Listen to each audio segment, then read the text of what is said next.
Bismillahirrahmanirrahim. Bagaimana memberi pengertian kepada orang yang punya prinsip tidak mau menikah, yang bersangkutan adalah perempuan, kakak tertua, sementara yang bersangkutan sudah sering ikut kajian begitu pentingnya menikah bagian dari ibadah, sehingga info yang bersangkutan sudah lama tinggal di luar negeri dan merasa nyaman dengan kesendiriannya.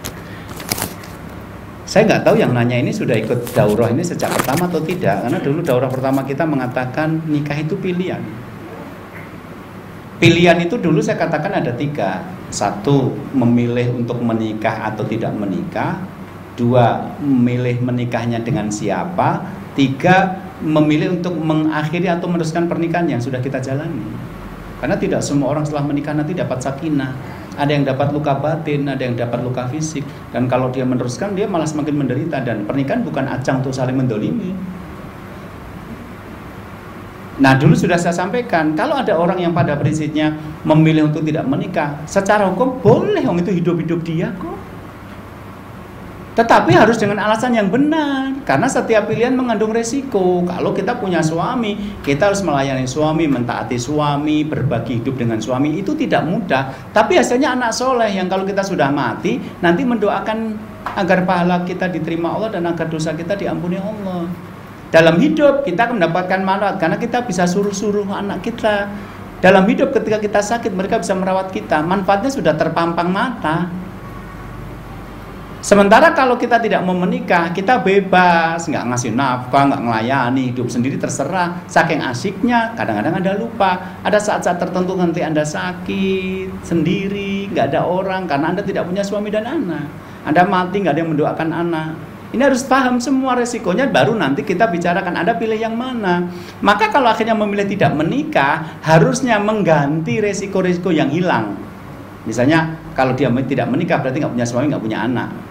Maka alangkah baiknya kalau dia kemudian terjun dalam dunia ilmu, jadi guru, sehingga nanti anak-anak yang buahnya itu diajari. Dia nggak punya anak tapi murid-muridnya akan mendoakan karena ilmu yang bermanfaat. Jadi pengasuh di panti asuhan, sehingga anak-anak asuh itu yang tidak punya bapak ibu menemukan pengganti pada sosok ini, sehingga yang mendoakan dia tetap banyak. Harus begitu.